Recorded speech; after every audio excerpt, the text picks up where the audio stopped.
Information hub की नई video में खुश आमदीद।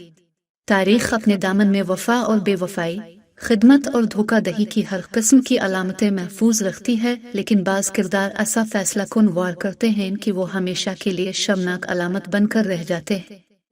कुछ यही हाल हमारी तारीख के इन दो किरदारों का है, जिनके बारे में हमारी नौजवान नस्लें तकरीबन लाइल्म और नाबलद हैं।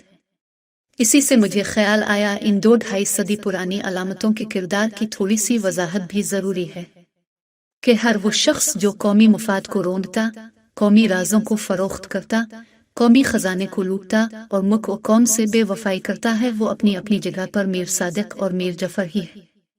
मैं जब भी अपनी 17वीं सदी की तारीख पढ़ता हूँ तो मुझे हमेशा ये ख्याल आता है कि हिंदुस्तान में मुसलमानों के दो तारीखी किरदारों और दो मीरों ने अपनी कौमी तारीख बदल कर रख दी। इसीलिए 1971 में पाकिस्तान को तोड़ने वाले किरदारों को भी मीर सादिक और जफर से तशबीह दी जाती है, क्योंकि उन्होंने पाकिस्तान का नक्शा ही बदल कर रख दिया। पस मंजर के तौर पर याद रखिए कि बंगाल को अकबर बादशाह के दौर हुकूमत में 1592 में मुगलिया सल्तनत का हिस्सा बनाया गया था। मुगलिया सल्तनत कमजोर हुई तो कई सूबे आजाद हो गए, जिनमें बंगाल भी शामिल था।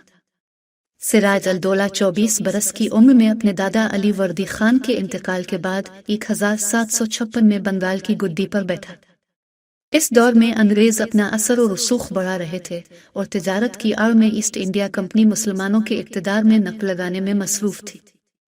अव्वल तो अंग्रेजों ने नवाब की मंजूरी के बगैर अपने तिजारती मराकज के इर्द गिर्द हिसार बना लिए थे। दोहम वो सिराज अल-दौला के मुखालिफों की हिमायत कर रहे थे और सिवम उन्होंने तिजारती मुराद से नाजायज फायदे उठाना शुरू कर दिए थे, जिनके सबब नवाब ने हमला करके कलकत्ता पर कब्जा किया।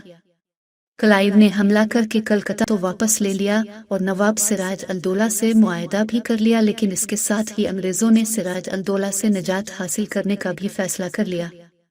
इस किस्म के फैसलों को अमली जामा पहनाने के लिए अंग्रेज हमेशा साजिश का सहारा लेते थे और दुश्मन के अहम कारिंदों को रिश्वत इक़्तिदार का लालच देकर खरीद लेते थे। नवाब सिराज अल-दौला का सबसे बड़ा काबिल एतमाद मीर जफर था, जो उसकी फौज का कमांडर इन चीफ भी था। अंग्रेजों ने इससे साज बाज करके साजिश का जाल फैला दिया और इसे बंगाल की हुक्मरानी देने का वादा करके खुफिया मुआहदा कर लिया। तयशुदा हिकमत अमली के तहत जंग पिलिसी 1757 हुई।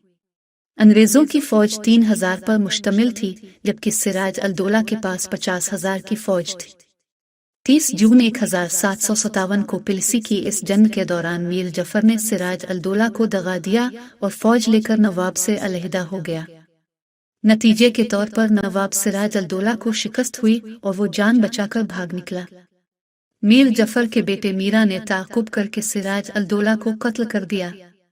यूं सिराज अल-दौला की जगह मीर जफर बंगाल का हाकिम बन गया, लेकिन अमली तौर पर उसे ईस्ट इंडिया कंपनी के साथ मुआहदे में बुरी तरह जकड़ दिया गया और अंग्रेज गालिब आ चुके थे।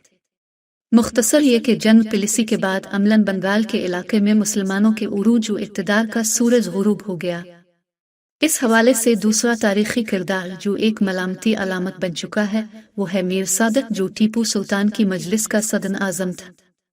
अब जानते हैं कि टीपू सुल्तान न ही सिर्फ बहादुर, इबादत गुजार और आला दर्जे का मुंतजिम था, बल्कि हिंदुस्तान में मुसलमानों के इक़्तिदार की आखिरी निशानी और रोशन चराग समझा जाता था, क्योंकि मुगल हुक्मरान जंग बिलकस्म शिकस्त के बाद अंग्रेजों के हाथों में महज कठपुतली बन चुके थे। टीपू को फ्रांसीसियों की हिमायत हासिल थी और वो अंग्रेजों के तौसी पसंदाना अज़ाइम के रास्ते में सबसे बड़ी रुकावट था। मुकम्मल जंगी तैयारियों और साजिशों का जाल फैलाने के बाद अंग्रेजों ने जनरल हैरिस की सरबराही में मैसूर पर हमला कर दिया। जनरल हैरिस ने मार्च 1799 में मैसूर और फिर बंगलौर पर कब्जा कर लिया। इसकी फौज में 60,000 बैल और बहुत से हाथी थे। टीपू सुल्तान को सुलह के लिए शर्मनाक शराइत पेश की गई, जो इसने मुस्तरद कर दे।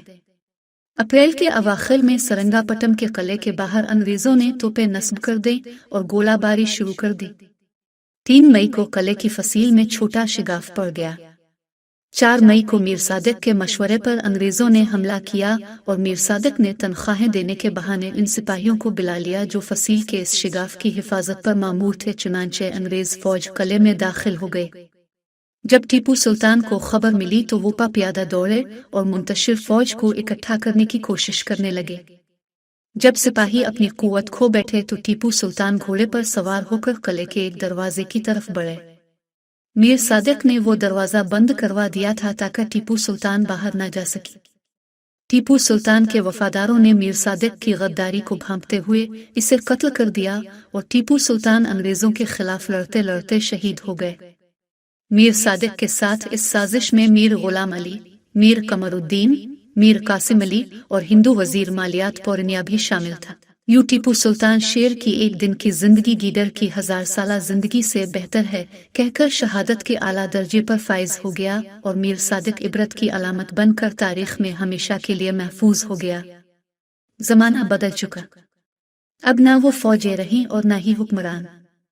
नए हालात के तकाजों के मुताबिक हर वो शख्स मीर जफर और मीर सादिक है जो मुल्की मफादात का सौदा करता है, कौमी राज बेचता है, खजाना लूटता और मुल्क को नुकसान पहुंचाता और कौम से बेवफाई करता है। क्या आप मुझसे मुत्तफिक हैं? अगर आपको हमारी वीडियो अच्छी लगी तो लाइक करके दोस्तों के साथ शेयर करें और चैनल को सब्सक्राइब जरूर करें। नीज घंटी का निशान लाजमी दबाएं ताकि मजीद नई आने वाली वीडियोस आपको वक्त पर मुसलसल मिलती रहे। शुक्रिया।